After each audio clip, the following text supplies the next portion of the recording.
distinguished colleagues. Let me begin by thanking Island Innovation, and particularly James Elsmore, for convening this important discussion and for the kind invitation to contribute. I also wish to apologize for not being able to join you in person. I would have very much valued being in the room for what I know is a critical and timely conversation. Let me also commend the authors of this important paper. It clearly articulates what many island systems experience daily, that despite ambition, project pipelines, and urgency, they continue to fall through the gaps of the global financing architecture. Rather than restating those challenges, I would like to focus on what this tells us about the system itself, and more importantly, what we must now do differently. First, what is not working? At its core, the issue is not a lack of capital. The issue is that capital is structured for scale, standardization, and speed, while island systems require customization, resilience, and continuity. We have built a financing architecture that assumes large markets, diversified risk pools, and institutional depth. Small island systems do not operate under these conditions.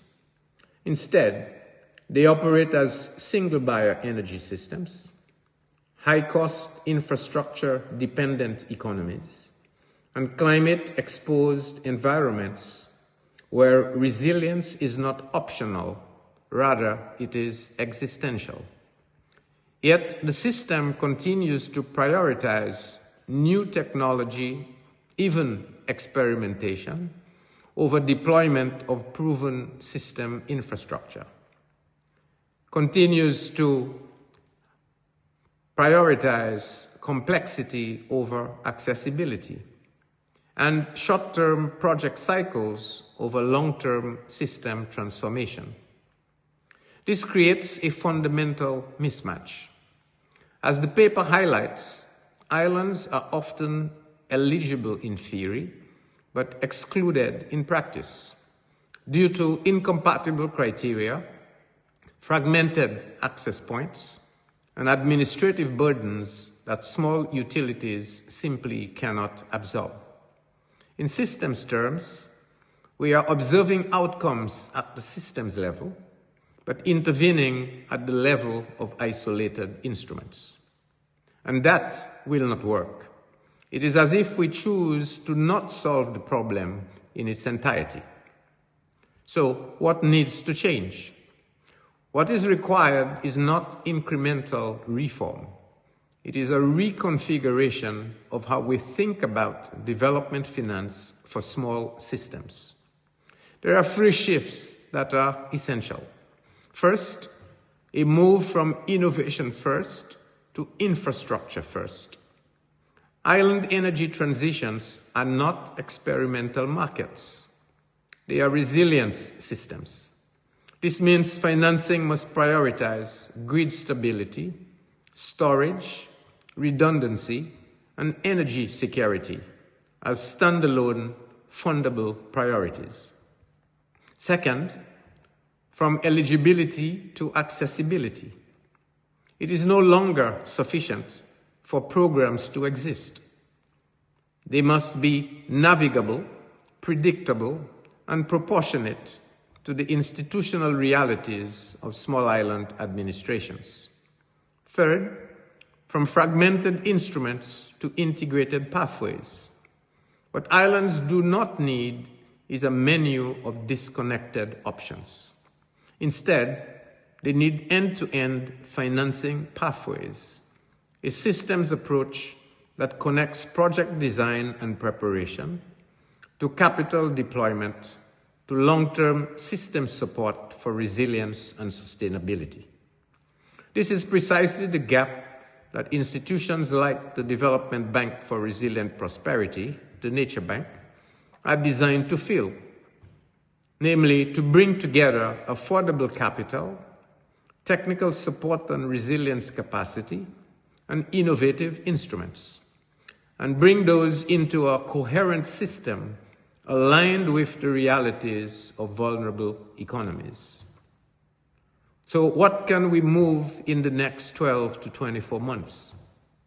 The encouraging point is this: we do not need to wait for a complete overhaul of the global system to begin making progress. There are practical actions that can be deployed now.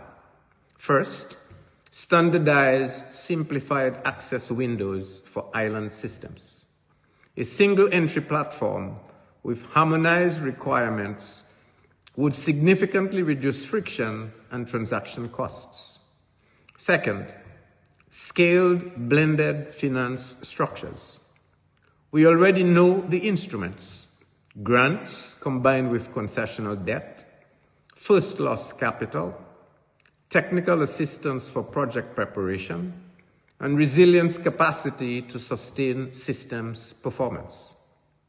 What is needed is systematic deployment at scale, not pilot fragmentation.